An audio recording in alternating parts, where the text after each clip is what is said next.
Balik lagi di channel aku dan kali ini aku akan menceritakan sebuah cerita urban legend yang terkenal di masyarakat. Aku akan menceritakannya dengan sudut pandang orang pertama.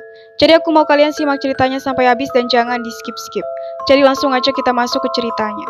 Aku mendengar cerita ini dahulu kala di sebuah perusahaan. Para pekerjanya seringkali bekerja lembur dan pulang larut malam untuk memperoleh penghasilan tambahan. Sekitar pukul 9 malam seorang pemuda bernama Carol baru saja menyelesaikan shift kerjanya. Carol ditawari tumpangan mobil oleh rekannya. Namun karena keduanya tidak berada di jalan yang sama, Carol menolaknya dan akan menaiki bus untuk pulang. Pabrik tempat mereka bekerja berada di pinggir kota, dan bus terakhir akan kembali ke kota pada pukul 9.20 malam, dan tiba di stasiun penjemputan sekitar pukul 9.30. Pemuda itu mengira bahwa belum waktunya untuk mengejar bus. Jadi ketika ia keluar dari pabrik, pria lain telah melaju lebih dulu. Saat ini ia melihat arlojinya. Tanpa diduga sudah hampir setengah 9.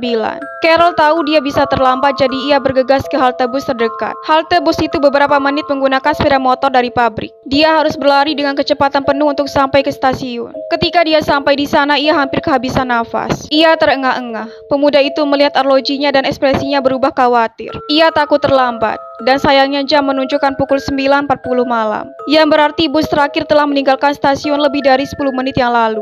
Jalan kembali ke kota menjadi lebih panjang karena sulit untuk menemukan mobil di sini. Carol kecewa karena ia ketinggalan bus terakhir. Ia berpikir menaiki taksi untuk kembali ke kota, tapi ia khawatir tentang uang. Sementara Carol berpikir, tiba-tiba saja sebuah bus datang. Ketika bus itu tiba, Carol sangat gembira. Ia berpikir bahwa bus itu terlambat karena ia. Ini mungkin satu-satunya pengecualian yang pernah ada. Itu juga dapat dianggap sebagai keberuntungan Carol. Bus itu tepat berhenti di depannya.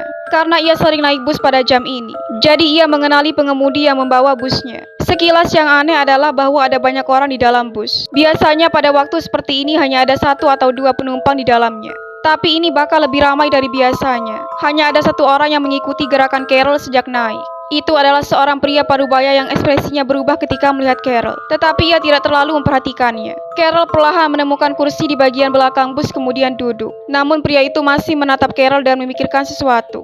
Untuk menghindari tatapan marah, Carol sengaja menghadap ke jendela. Tanpa diduga, pria itu langsung berdiri dan mendekat ke arahnya. Ia berjalan mendekat tanpa sepatah kata pun. Dan ekspresi bermusuhan di wajahnya seperti Carol telah melakukan kesalahan kepadanya. Beberapa saat kemudian pria itu mengayunkan tangannya kemudian meninju wajah Carol.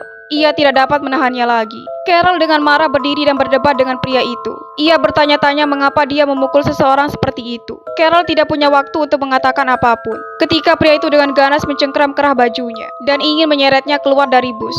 Karena itu tidak enak untuk dilihat. Dia tidak tahu apa yang terjadi. Ia hanya ingin mendorong pria itu namun tak bisa. Ia memohon pada orang-orang di bus untuk membantunya. Tetapi tidak ada satupun orang di bus yang mau berbicara. Seolah-olah mereka tidak dapat melihat Carol atau mengetahui apa yang terjadi di bus itu. Kemudian pria itu menarik Carol ke depan bus. Sementara dia berteriak bahwa ia harus segera keluar dari bus. Meskipun Carol memprotes, tapi pria itu tetap menyuruhnya untuk keluar dari bus. Pengemudi tidak mengatakan apapun agar bus berhenti. Saat ini pintu bus juga terbuka. Segera pria itu menarik Carol keluar dari bus tanpa melihat ke sana. Pintu bus dengan cepat terbanting menutup, dan bus itu pergi melanjutkan perjalanannya. Pria itu melepaskan tangannya dan menyaksikan bus itu perlahan menghilang. Wajahnya dibasahi oleh keringat. Ia tiba-tiba mengubah ekspresinya. Dan pria itu memberitahu Carol bahwa ia takut setengah mati.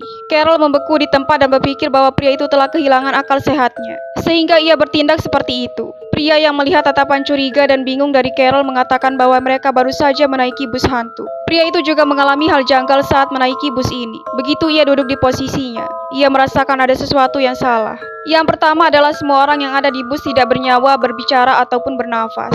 Dia segera melihat sekeliling untuk memeriksa. Situasi terburuknya adalah ketika ia menyadari bahwa semua penumpang yang ada di dalam bus tidak mempunyai kaki. Disitulah ia baru menyadari bahwa mereka bukanlah manusia. Ia takut untuk bersuara dan tidak tahu harus berbuat apa.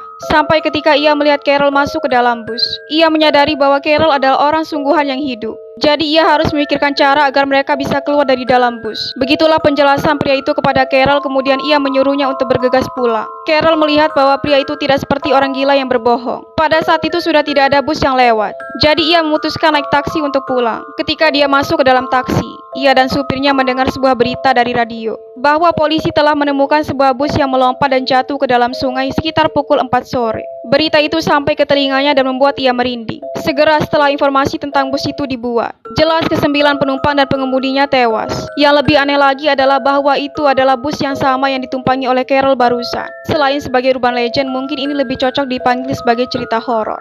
Tapi gimana menurut kamu? Seberapa seram cerita ini? Kamu tulis di kolom komentar.